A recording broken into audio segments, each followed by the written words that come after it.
Okay, you know what? I'm we've sorry. done well there, Kay, not to get cancelled. I know we are in we're now in a different show, but I went to a wedding.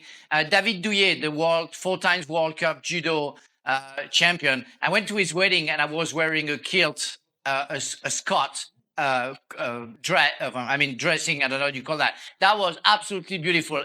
People were jealous of me. They say, "Well, that's a great idea." So be proud of your coutumes, Mr. Nichols. You don't get the point. That's my point. The main show today. You still don't get the point.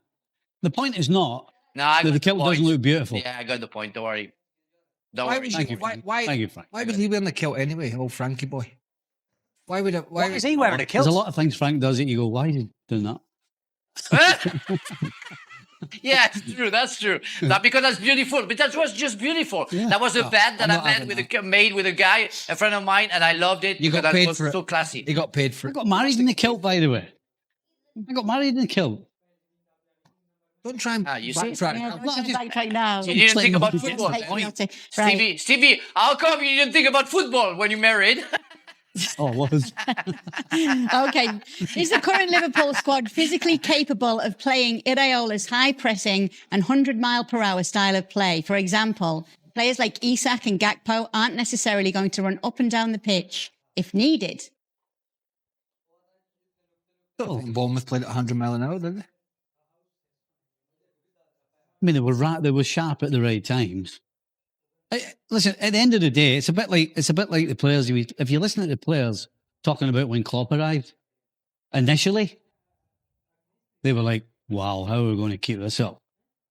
But once you get used to it, and once you get up to that level, then you get the benefit from it. You know, nothing just falls in your lap.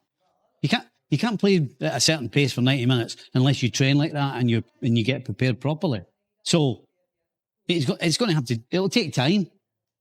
The key is he's got to win some games while he's getting them in shape to play, if it is indeed 100 mile an hour.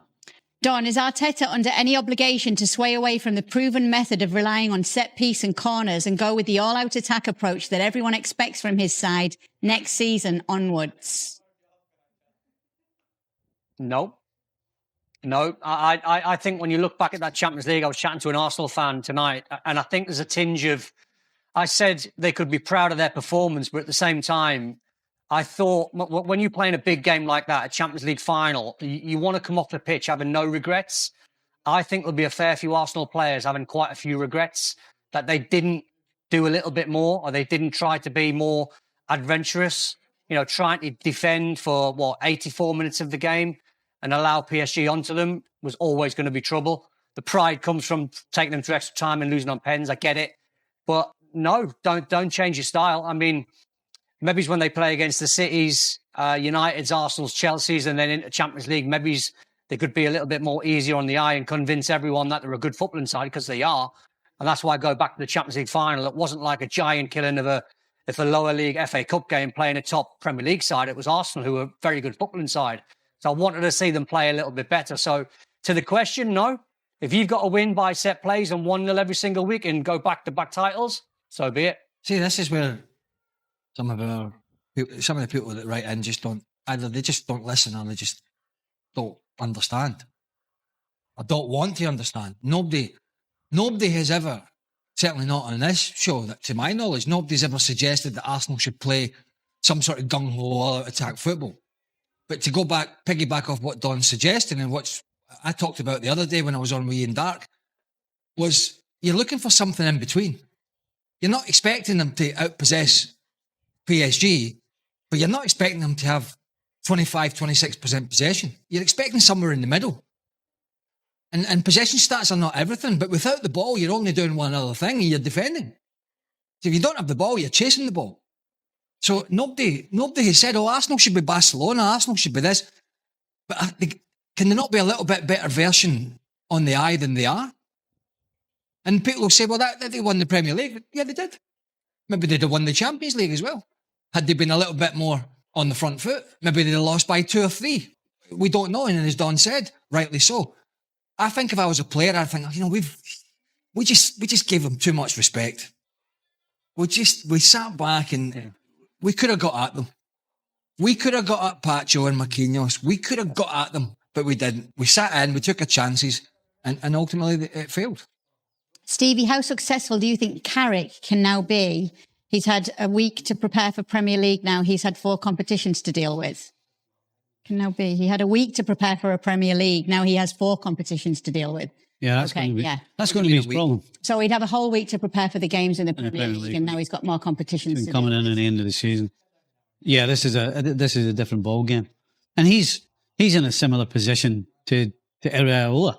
They need players as well. They need to do exactly what Liverpool need to do. They need to bring in at least 3 or 4 who are pushing to start, or at least start.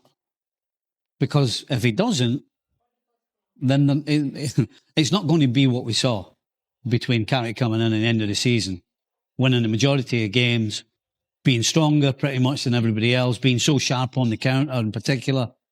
It's a different ball game when you're playing every 3 days to one every 7 days. So his sporting director, whoever it is going to have to get him some players. Because if he doesn't, he's going to find himself in a situation Arne Slot basically was in.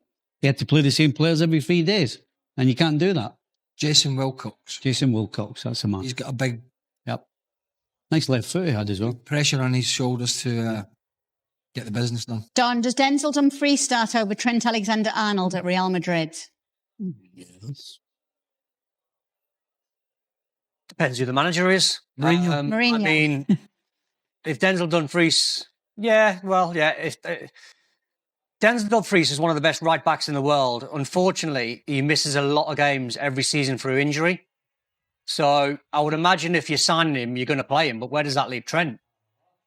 So I don't think Mourinho... it literally depends what you want, because Denzel Dumfries, but Denzel Dumfries, his best position as a wing back.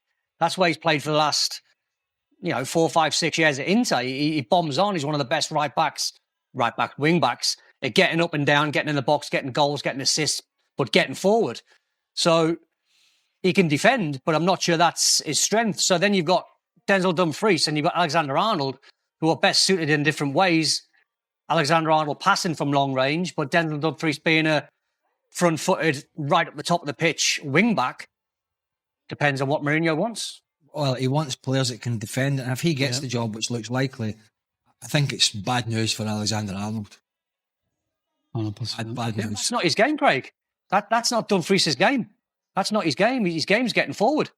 Yeah, but he's better defensively than Alexander-Arnold. What about Carvajal? What about, guys, Carvajal is going? No, he's already left. He left at the end of the season. That was his last year, and he wasn't quite the same, was Frank, he? we landed on the moon. He wasn't quite. I don't have the Stuck news with you from earlier, Spain. Don. Don't Sorry. forget it. Done. Carvajal's a bit like Militao in a way. Stevie was talking about Militao in the main show with all the cruciate injuries he's had, and he's a brilliant defender. But we saw with Danny Carvajal how he was affected with that 8 months out or whatever it was he had. He came back, played some games, was not the same player. Okay, he was in his 30s, and it is more difficult to come back. But he was one of the best fullbacks for a decade plus. But even he wasn't keeping Alexander-Arnold out the side. And listen, Alexander-Arnold's a brilliant player going forward, but Can't defend. every coach on the planet knows he can't defend. And when you bring in a defensive coach, as they're going to do with Mourinho, then your time's going to be limited.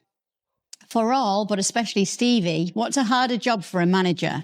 Getting a team of strong talents to deliver at the highest levels, Liverpool, Real Madrid, or getting a team with less resources into top form like Como or Villa? Or getting a team with strong talents to deliver at the highest level. Yeah, I mean, because all the teams we're talking about, if you're a Real Madrid manager, Barcelona, Liverpool, City, all these teams, not only do you have to win, but you have to do it in a certain way as well. Whereas with a team that doesn't have to win every week, all you got to do is get them together, get them playing for each other, get them organised, all the old patterns of play, all the classic coaching things, and then you galvanise them together and you'll win games. But when it comes to playing against the best teams, then you'll lose, but you'll stay in your league and everybody will be quite happy, really. That's a different ball game to you have to be there. from start to finish every time you step on the field. 100%. Last question, Frank. How far will Canada be placed in your World Cup bracket this time? I don't know. I don't want to say. I wish them the best. Hopefully they can get out of the group stages, but of course, a different ball game. I don't know. It's going to be very different. It's going to be funny. I think it's not going to be interesting before the last 32. And I'm sorry, the last 32 teams. We're going to start, being serious after those group stages. Before, it's going to be, I'm sorry, something like a joke. Okay. Oh, come on. I don't want any negativity. Yeah. No. We're all in. I don't want any negativity about the opening games of the World Cup from Frank. You know why? That's my job.